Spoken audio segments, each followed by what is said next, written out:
வணக்கம். இன்றைக்கி நம்ம வீடியோவில் மலபார் ஸ்பினாச்சை யூஸ் பண்ணி பருப்பு கூட்டு வந்து செய்ய போகிறோம். இது ரொம்பவே வந்து டேஸ்டியாக இருக்கும்.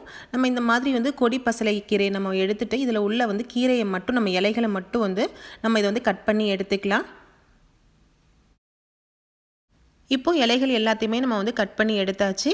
இதை நல்லா வாஷ் பண்ணிவிட்டு நம்ம வந்து பொடியாக வந்து கட் பண்ணி எடுத்துக்குவோம்.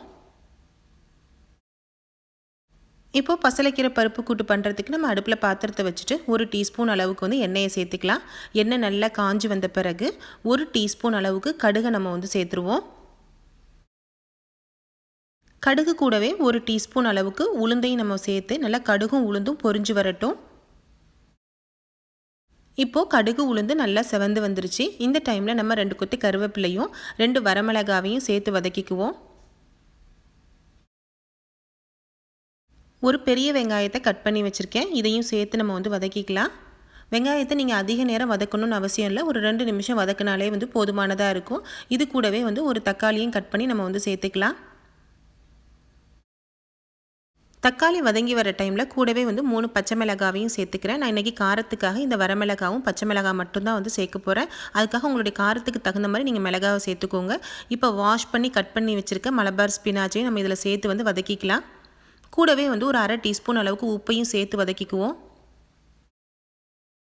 1/2 டீஸ்பூன் அளவுக்கு மஞ்சள் தூளை சேர்த்துட்டு நம்ம இதை வந்து ஒரு 5 நிமிஷத்துக்கு வேக வச்சுக்கலாம்.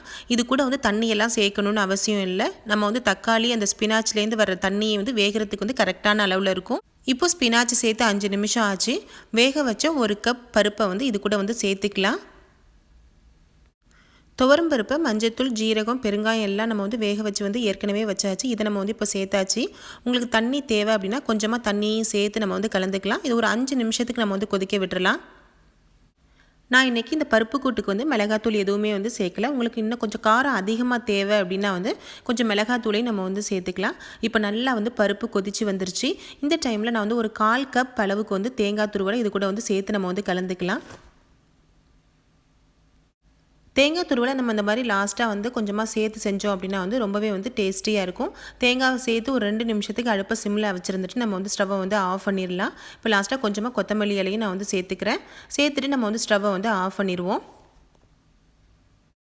உங்களுக்கு டைம் இருந்துச்சு அப்படின்னா வந்து தேங்காய் துருவலுக்கு பதிலாக நம்ம தேங்காய் கூட வந்து 1 டீஸ்பூன் அளவுக்கு ஜீரகத்தை சேர்த்து அரைச்சி சேர்த்தோம் அப்படின்னா வந்து அதுவும் ரொம்பவே வந்து டேஸ்ட்டாக இருக்கும். ட்ரை பண்ணி பாருங்கள்.